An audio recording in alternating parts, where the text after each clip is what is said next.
ജീവിതത്തിൽ നമ്മളെപ്പോഴും മുമ്പോട്ട് പോകുമ്പോൾ വിശ്വാസത്തിൻ്റെ ചുവടുവെപ്പുകളൊക്കെ എടുത്ത് വളരെ ആവേശഭരിതരായിട്ട് നമ്മൾ മുമ്പോട്ട് പോകുമ്പോൾ എത്ര വലിയ വിശ്വാസത്തിൻ്റെ നായകന്മാർക്കും വിശ്വാസ ഹീറോകൾക്കും നേരിടുന്ന വലിയ പ്രശ്നങ്ങളുണ്ട്. അബ്രഹാമിനെ പോലെയുള്ള വിശ്വാസികളുടെ പിതാവ് നേരിട്ടത് താമസമായിരുന്നു. വെയിറ്റിംഗ് പീരീഡ് ഭയങ്കര ലോങ് ആയിരുന്നു. ഈ വെയിറ്റിംഗ് പീരീഡ് ലോങ് ആകുന്ന മാത്രമല്ല, ഈ വെയിറ്റിംഗ് പീരീഡിൽ നമ്മുടെ സമയങ്ങൾ കഴിഞ്ഞു പോകുന്നു, അല്ലെങ്കിൽ നമുക്ക് ലഭിക്കേണ്ടതായിരിക്കുന്ന ഒരു അനുഗ്രഹം അല്ലെങ്കിൽ ഒരു അവസരം, ആ പ്രായം കൂടെ കഴിഞ്ഞു, ആ സാഹചര്യങ്ങളിലൂടെ നമ്മളത് അനുഭവിക്കാനുള്ള സമയവും കൂടെ കഴിഞ്ഞു പോവുക എന്ന് പറയുന്നത് ഒരു വലിയ ചലഞ്ചാണ്. അപ്പോൾ അബ്രഹാമിനെ സംബന്ധിച്ച് അബ്രഹാമിനതൊരു വലിയ ചലഞ്ചാണ്. കാരണം പ്രായം കടന്നു പോകുന്നു, അബ്രഹാമിന് ലഭിച്ച വാഗ്ദത്തം നിറവേറാതിരിക്കുന്നു, സമയങ്ങൾ കടന്നു പോകുന്നു. ഇതൊരു വലിയ ചലഞ്ചാണ്. അപ്പോൾ ഇങ്ങനെയുള്ള സാഹചര്യങ്ങളിലൊക്കെ ഏതൊരു വിശ്വാസ വീരന്മാർക്കും ഏത് ശക്തമായ വിശ്വാസ മുന്നേറ്റം നടത്തുന്ന ആളുകൾക്കും വേണ്ട ഒരു കാര്യമാണ് പ്രത്യാശ എന്ന് പറയുന്നത്. പ്രത്യാശ എന്ന് പറഞ്ഞാൽ ജീവിതത്തിൽ വിശ്വാസ മുന്നേറ്റം നടത്തുന്നതിൻ്റെ ഇടയിൽ നമുക്ക് തളർച്ചകളുണ്ടാകാം, തടസ്സങ്ങളുണ്ടാകാം, കാലതാമസങ്ങളുണ്ടാകാം, മടുപ്പുണ്ടാകാം, നിരാശയുണ്ടാകാം, യാത്രയിൽ വീഴ്ചയുണ്ടാകാം, വിശ്വാസയാത്രയിൽ ഒറ്റപ്പെടലുണ്ടാകാം, വിശ്വാസയാത്രയിൽ പരിഹാസങ്ങൾ, തരം താഴ്ത്തൽ, ഇങ്ങനെ അനവധി കാര്യങ്ങൾ നമ്മുടെ ജീവിതത്തിലേക്ക് കടന്നു വരാം. അബ്രഹാമിൻ്റെ അടുക്കൽ ഭാര്യ തന്നെ പറയുന്നുണ്ട്, ഈ ദൈവം പറഞ്ഞ കാര്യമൊന്നും പറഞ്ഞ് നീ നടക്കുന്ന ഈ കാര്യമൊക്കെ ശരിയായിരിക്കാം, പക്ഷെ അത് നടക്കണമെങ്കിൽ നീ ഈ ഒരു ഓപ്ഷൻ പോയി നോക്ക്, അല്ലാതെ ഈ രീതിയിലൊന്നും നടക്കുമെന്ന് എനിക്ക് തോന്നുന്നില്ല. അബ്രഹാമിനെ ഡിസ്കറേജ് ചെയ്ത് വിടുകയാണ്. അബ്രഹാം അത് പോയി അനുസരിക്കുകയാണ്. മോശ ഒരു വലിയ വിശ്വാസത്തിൻ്റെ സ്റ്റെപ്പ് എടുത്ത് വന്നു, അതൊരു വലിയ ചലഞ്ചിങ്ങിലേക്ക് ആ കാര്യങ്ങൾ പോയി. യോസഫ് വലിയ സ്വപ്നവും വിശ്വാസത്തിൽ ഇറങ്ങി തിരിച്ചു. ചേട്ടന്മാരെ സന്തോഷത്തോടെ കാണാമെന്ന് വിചാരിച്ച് അവിടെ ചെന്നപ്പോൾ ചേട്ടന്മാർ പിടിച്ച് പൊട്ടക്കണ്ടിയിട്ടു. അവിടെ നിന്നെടുത്ത് മിസ്രൈമിന് വിറ്റു. അവിടെയും താൻ വിശ്വസ്തനായി തൻ്റെ ആ വലിയ സ്വപ്നത്തിലേക്കുള്ള യാത്ര എന്തായാലും ഉണ്ടല്ലോ എന്നൊരു വിശ്വാസത്തിൻ്റെ ചൂടുകൾ വെച്ച് പോയപ്പോൾ ദാണ്ടടാ ജയിലിൽ കിടക്കുന്നു. പക്ഷേ ഈ സാഹചര്യങ്ങളിലെല്ലാം നമ്മളെ പിടിച്ചു നിർത്തുന്ന ഒരു വിശ്വാസത്തിൻ്റെ ഒരു പ്രത്യേക ഒരു കാര്യമാണ് ഈ പ്രത്യാശ എന്ന് പറയുന്നത്. കാരണം എല്ലാ വഴികളും അടയുമ്പോഴും, എല്ലാ സാഹചര്യങ്ങളും നമുക്കെതിരെ നീങ്ങുമ്പോഴും, ഇതൊന്നും നടക്കാൻ പോകുന്നില്ല എന്ന് നമ്മുടെ മനസ്സും ചുറ്റുപാടും കൂടെയുള്ളവർ നമ്മളോട് പറയുമ്പോഴും, അതല്ല, ഇതെല്ലാം നടക്കാൻ പോകുകയാണ്, ഇതെല്ലാം നടക്കും എന്ന് നമ്മുടെ ഉള്ളിൽ എവിടെയെങ്കിലും ഒരു കോണിൽ നിന്ന് പറയുന്ന ഒരു ശബ്ദമാണ് ഈ പ്രത്യാശ എന്ന് പറയുന്നത്. എല്ലാവരും പറയുക നടക്കത്തില്ലെന്ന്.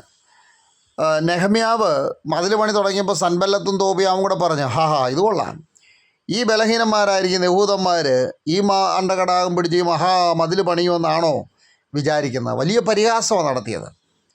അപ്പം നെഹമ്യാവ് അവരോട് പറയുന്നൊരു കാര്യമുണ്ട്, ബലഹീനന്മാരെന്ന് പറഞ്ഞാൽ ബലഹീനന്മാർ തന്നെയാണ്. ആ മതിൽ പണിയാനുള്ള വലിയ സാഹചര്യങ്ങളൊന്നും നെഹമ്യാവിനെ സംബന്ധിച്ചില്ല എന്നുള്ളത് സത്യമാണ്. പക്ഷെ അവിടെ നെഹമ്യാവ് ഒരു കാര്യം പറയുന്നുണ്ട്. നെഹമ്യാവ് പറയുക, ദൈവത്തിൻ്റെ ദാസന്മാരായിരിക്കുന്നവർ ഞങ്ങൾ എഴുന്നേറ്റ് പണിയും, സ്വർഗത്തിലെ ദൈവം ഞങ്ങളുടെ കാര്യം സാധിപ്പിക്കും. അവസാനത്തെ ഒരു പ്രത്യാശയാണ് അവരുടെ, ഞങ്ങൾ എഴുന്നേറ്റ് പണിയുമെന്നും സ്വർഗത്തിലെ ദൈവം ഞങ്ങളുടെ കാര്യം സാധിപ്പിക്കുമെന്നും. അപ്പോൾ നമുക്ക് ഈ പ്രത്യാശയാണ് ഒരു വിശ്വാസിക്ക് കൂടെ ഉണ്ടായിരിക്കേണ്ട ഒരു കാര്യമാണ്. നമ്മൾ ഈ വലിയ ശക്തമായ വിശ്വാസ മുന്നേറ്റം നടത്തുമ്പോൾ നമ്മൾ പ്രതീക്ഷിക്കരുത് 24/7 365/24/7 നമ്മളിങ്ങനെ എനർജറ്റിക്കായിട്ട് നിൽക്കുമെന്ന്. നമ്മൾ വളരെ ശക്തമായി നിൽക്കും. നമ്മൾ വിശ്വാസ വീരനാണ്, വിശ്വാസത്തിൻ്റെ ഹീറോയാണ്, വിശ്വാസത്തിൻ്റെ ശക്തനാണ്. അപ്പോൾ നമ്മൾ വിചാരിക്കരുത് നമുക്ക് നിരാശ ഉണ്ടാകത്തില്ല, മടുപ്പുണ്ടാകത്തില്ല, തളർച്ച ഉണ്ടാകത്തില്ല, വീഴ്ച ഉണ്ടാകത്തില്ല എന്നൊന്നും നമ്മൾ വിചാരിക്കരുത്. നിങ്ങൾ നോക്ക്, ദാവീദ് എത്ര ശക്തനാണ്. ദാവീദ് എത്ര ശക്തനാണെന്ന് തിരുവചന ഭാഗം വായിക്കുമ്പോൾ നമുക്ക് മനസ്സിലാകും. അസാമാന്യ ശക്തനാണ് പുള്ളി. ഗോലിയാത്തിനെയൊക്കെ കണ്ടപ്പം ഒരു കല്ലെടുത്ത് എറിഞ്ഞ് വീഴ്ത്തി ഭയങ്കര ചരിത്രം ഉണ്ടാക്കിയ ആളാണ്. പക്ഷേ നിരന്തരമായിരിക്കുന്ന പ്രതിബന്ധങ്ങളും പ്രതികൂലങ്ങളും കയറി വന്നപ്പോൾ ദാവീദ് പറയുക, ഞാനും മരണവും തമ്മിൽ ഏതാണ്ട് ഒരടി അകലവേ ഉള്ളെന്നാണ് ദാവീദ് പറയുന്നത്. എന്നിട്ട് ദാവീദ് പറയും, ഞാൻ ഒരു ദിവസം ശൗലിൻ്റെ കയ്യെ ചാകത്തേ ഉള്ളൂ, അല്ലാതെ വേറെ ഫെലിസ്ത്യരുടെ നാട്ടിലേക്ക് ഓടിപ്പോയല്ലാതെ വേറെ രക്ഷയൊന്നുമില്ല എന്നാണ് ദാവീദ് പോലും പറയുന്നത്. ദാവീദ് എത്രയോ നിരാശനായി മാറിയിട്ടുണ്ട്. എത്രയോ ശക്തനായിരുന്നു ദാവീദ്. വിശ്വാസയാത്രയിൽ എത്ര ശക്തനായിരുന്നാലും, എത്ര ഉന്നതനായിരുന്നാലും, എത്ര വലിയ ഹീറോ ആയിരുന്നാലും ഒരു കാര്യം നമ്മൾ മറക്കരുത്. വിശ്വാസത്തിൻ്റെ യാത്രയിൽ നമുക്ക് മടുപ്പ് തോന്നാം, ക്ഷീണം തോന്നാം, തളർച്ച തോന്നാം, എല്ലാം അസ്തമിച്ചെന്ന് തോന്നാം, ഒന്നും നടക്കത്തില്ലെന്ന് തോന്നാം, എല്ലാം കൈവിട്ടു പോയെന്ന് തോന്നാം, ജീവിതം ഇങ്ങനെയായി പോയല്ലോ എന്ന് തോന്നാം, നിരാശയുടെ പടുകുഴിയിലേക്ക് വീഴാം. പക്ഷെ അവിടെയെല്ലാം നമ്മളെ പിടിച്ചു നിർത്തുന്ന, നമ്മൾ ആഴങ്ങളിലേക്ക് മറിഞ്ഞ് തകർന്നു പോകാതിരിക്കാൻ നമ്മളെ പിടിച്ചു നിർത്തുന്ന ഒരു നങ്കൂരമാണ് ഈ വിശ്വാസമെന്ന് പറയുന്നത്. ഈ നങ്കൂരത്തിൻ്റെ ഈ പ്രത്യാശ എന്ന് പറഞ്ഞാൽ എന്താണ്? നങ്കൂരത്തിൻ്റെ പണിയാണ് പ്രത്യാശ ചെയ്യുന്നത് എന്ന് പറഞ്ഞാൽ, കടലിളകി മറിഞ്ഞ് തകർന്ന് തരിപ്പണമായി ഇങ്ങനെ കൊണ്ടുമറിയുമ്പോൾ ഈ നങ്കൂരാഴത്തിലേക്കിട്ട് മഹാകപ്പലിനെ പിടിച്ചവിടെ അങ്ങ് നിർത്തും, ഈ കാറ്റും കോളും എല്ലാം തീരുന്നത് വരെ. ഇതാണ് പ്രത്യാശ. ഈ വലിയ സാഹചര്യങ്ങളിലേക്കും നിരാശയിലേക്കും മടിപ്പിലേക്കും തളർച്ചയിലേക്കും പോകുമ്പോൾ മുന്നേറ്റമെല്ലാം നടത്തി, വീരവാദങ്ങളൊക്കെ നടത്തി, വിശ്വാസത്തിൻ്റെ വലിയ പ്രഖ്യാപനങ്ങളൊക്കെ നടത്തിയിട്ട് ശാന്തമായി കിടക്കുന്ന ഒരു അവസ്ഥയാണ് ഈ പ്രത്യാശ. പ്രത്യാശ നമ്മളങ്ങ് ശാന്തമാക്കും. നമ്മുടെ ഉള്ളിൽ ഇങ്ങനെ മന്ത്രിക്കും, സാരമില്ല, എല്ലാ വഴി അടഞ്ഞാലും കാര്യം നടക്കും, ഒന്ന് സമാധാനപ്പെട്, ഒന്ന് ശാന്തമാകുക, എല്ലാം ശരിയാകും, എല്ലാം ശരിയാകുമെന്ന് പറഞ്ഞ് നമ്മളെ പിടിച്ചു നിർത്തുന്ന ഉള്ളിൻ്റെ ഉള്ളിൽ നിന്ന് വരുന്ന ഒരു ശബ്ദമുണ്ട്. അതാണ് ഈ പ്രത്യാശ എന്ന് പറയുന്നത്. അത് നമുക്കുണ്ടാകണം. അപ്പം മനസ്സിലാക്കേണ്ട കാര്യം ഇതാ, ഈ വിശ്വാസയാത്രയിൽ പ്രതിബന്ധങ്ങളും പ്രയാസങ്ങളും പ്രതികൂലങ്ങളും നിരാശകളും വീഴ്ചകളും താഴ്ചകളും കോട്ടങ്ങളും കുഴപ്പങ്ങളും ഒക്കെ ഉണ്ടാകുമ്പോഴും പിടിച്ചു നിർത്തുന്നതാണ് ഈ പ്രത്യാശ. ആ പ്രത്യാശ നമുക്കുണ്ടായിരിക്കണം എപ്പോഴും. ദാവീദിന് ആ പ്രത്യാശ ഉണ്ടായിരുന്നു. അതുകൊണ്ടാണ് ദാവീദ് പറയുന്നത്, യഹോവ എൻ്റെ കർത്താവിൻ്റെ ജീവൻ്റെ ബലം, ഞാൻ ആരെയും പേടിക്കും. ശത്രു എൻ്റെ നേരെ പാളയമിറങ്ങിയാൽ, ഒരു സൈന്യം എൻ്റെ നേരെ വന്നാലും ഞാൻ പേടിക്കുകയില്ല. എൻ്റെ കർത്താവ് എൻ്റെ കൂടെയുണ്ട്. കർത്താവിൻ്റെ ഇടയനാകുന്നു, എനിക്ക് മുട്ടുണ്ടാകുകയില്ല. പച്ചയായ പുൽപ്പുറങ്ങളിൽ എന്നെ നടത്തുന്നു, സ്വസ്ഥതയുള്ള വെള്ളത്തിന് എനിക്ക് തേയിക്കണം നടത്തുന്നു. മരണത്തിൻ്റെ നിഴലിൻ്റെ താഴ്വരയിലൂടെ കടന്നു പോയാലും ഞാൻ ഭയപ്പെടുകയില്ല, കർത്താവിൻ്റെ കൂടെയുണ്ട്. അപ്പോൾ ആ ഒരു വലിയ അതാണ് പ്രത്യാശ എന്ന് പറയുന്നത്. ഇല്ല, ഞാൻ തളർന്നു പോകത്തില്ല, ഞാൻ തകരത്തില്ല. ഈ കാറ്റും കോളും തിരമാലകളും എല്ലാം മാറും. ഞാനിങ്ങനെ ശാന്തമായി ഇവിടെ കിടക്കും. നിങ്ങൾക്ക് മടുപ്പ് തോന്നുമ്പോഴും നിരാശ തോന്നുമ്പോഴും എല്ലാം തീർന്നും തോന്നുമ്പോഴും ചെയ്യാൻ പറ്റുന്ന ഒരൊറ്റ കാര്യം, പ്രത്യാശ എന്ന് പറയുന്ന സാധനം ആക്ടിവേറ്റ് ചെയ്യണം. ഈ പ്രത്യാശ എന്ന് പറഞ്ഞ സാധനം ആക്ടിവേറ്റ് ചെയ്യുന്ന, ഈ നങ്കൂരം വിട്ട് കഴിഞ്ഞാൽ പിന്നെ ഈ കപ്പൽ അവിടെ നിശ്ചലമായി നിൽക്കും, പിന്നെ മുന്നോട്ടില്ല, അവിടെ നിൽക്കുക. പ്രത്യാശ എന്ന് പറഞ്ഞാൽ അതാ.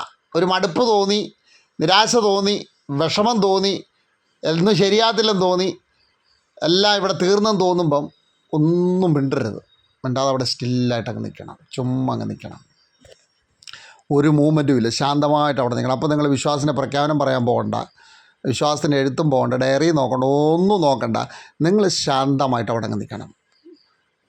കുറച്ച് ദിവസം അങ്ങ് മിണ്ടാതെ അങ്ങ് ഡൗൺ ആയിങ്ങിരിക്കുക. അതാ പ്രത്യാശ. എന്നിട്ട് ഉള്ളിൻ്റെ ഉള്ളിലൊരു ശബ്ദം ഉണ്ടാകും, ഈ കാറ്റും കോളും എല്ലാം പോകും, ഈ തിരമാലയും ഒച്ചയും വഴക്കും ഈ ബഹളങ്ങളും ഇതെല്ലാം മാറും. എന്നെ ഇപ്പോൾ അലട്ടുന്ന ഈ നിരാശയും ഈ താഴ്ചയും ഈ ഒരു കാർമേഘവും എല്ലാം മാറും. മാറിയിട്ട് നല്ലൊരു സൂര്യപ്രഭ എൻ്റെ ജീവിതത്തിൽ വരും. അത് കുറച്ച് ദിവസം ഇതുണ്ടാവും. ഞാൻ അല്പനിമിഷം ശാന്തമാവുക. ഈ കാറ്റും കോളും ഒക്കെ ഒന്ന് പൊക്കോട്ടെ, ഈ കാറ്റും കോളും എല്ലാം ഒന്ന് മാറട്ടെ, എന്നിട്ട് ഞാൻ പയ്യെ നമുക്ക് മുന്നോട്ട് നീങ്ങാം. അതുവരെ ഒന്ന് ശാന്തമായിരിക്കുക. അങ്ങനെ ശാന്തമായിരുന്ന് നമ്മുടെ ഉള്ളിൻ്റെ ഉള്ളിലെല്ലാം ശരിയാകുമെന്ന് പറഞ്ഞുകൊണ്ടിരിക്കുന്ന ഒരവസ്ഥയ്ക്കാണ് നമ്മൾ പ്രത്യാശ എന്ന് പറയുന്നത്. അപ്പോൾ മൂവ്മെൻ്റ് ഇല്ല, ചാട്ടമില്ല, ഓട്ടമില്ല, പ്രഖ്യാപനമില്ല, ചെയ്യാനുള്ള വെപ്രാളമില്ല, ഒന്നുമില്ല. ഭയങ്കര കാറ്റും കോളും കിടന്ന് ചുറ്റും അടിക്കുകയാണ്. കപ്പൽ നങ്കൂരം തിട്ടു, കപ്പൽ ഉറച്ചു, എല്ലാവരും ശാന്തമായിട്ട് അവിടെ ഇരിക്കുന്നത് അങ്ങൊന്ന് കഴിഞ്ഞോട്ടെ, ഒച്ചയും ബഹളമൊക്കെ അങ്ങ് കഴിയട്ടെ. നമ്മുടെ മനസ്സിനെ അലട്ടുന്ന എല്ലാ ചിന്തകളും, എല്ലാ വിഷമങ്ങളും, എല്ലാ താഴ്ചകളും, എല്ലാ വീഴ്ചകളും, എല്ലാ കുറവുകളും, നിരാശകളും, മടുപ്പുകളും എല്ലാം മാറും. ഒരു ദിവസം, കുറച്ച് മണിക്കൂർ കഴിയുമ്പോൾ, അല്ല കുറച്ച് ദിവസം കഴിയുമ്പോൾ എല്ലാം മാറും. ആൾക്കാർ നമ്മളെ പരിഹസിക്കുന്നു, കൊച്ചാക്കുന്നു, വെല്ലുവിളിക്കുന്നു, കടക്കാർ ബുദ്ധിമുട്ടിക്കുന്നു, രോഗം ശരീരത്തെ വേദനിപ്പിക്കുന്നു, എല്ലാം മാറും ഒരു ദിവസം. എന്നാൽ കുറച്ച് ദിവസം അല്ല കുറച്ച് മണിക്കൂർ ഇതെല്ലാം മാറും. കുറച്ച് മണിക്കൂർ കഴിയുമ്പോൾ, കുറച്ച് ദിവസം കഴിയുമ്പോൾ ഇതെല്ലാം മാറും. ഞാൻ പ്രത്യാശയിൽ വീണ്ടും ഒരു കുതിപ്പ് കുതിക്കും എന്ന് പറഞ്ഞുകൊണ്ട് ഇങ്ങനെ ശാന്തമായി കിടക്കുന്നതാണ് ഈ പ്രത്യാശ എന്ന് പറയുന്നത്. എന്ന് പറഞ്ഞാൽ നമ്മളെ ഇങ്ങനെ പിടിച്ച് നിർത്തിയിരിക്കുകയാണ്. ഇവിടെ തോറ്റു കൊടുക്കത്തില്ല, പിടിച്ച് നീക്കുകയാണ്. അടുത്ത ചാട്ടത്തിന് വേണ്ടി നമ്മളിങ്ങനെ ഒരുങ്ങുകയാണ്. ഇതാ പ്രത്യാശ.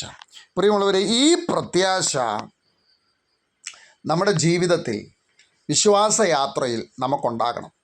തിരുവചനം നമ്മൾ പഠിക്കുമ്പോൾ ഈ പ്രത്യാശ വളരെ പ്രാധാന്യമുള്ളതാണെന്ന് തിരുവചനം നമ്മളെ പഠിപ്പിക്കുന്നുണ്ട്.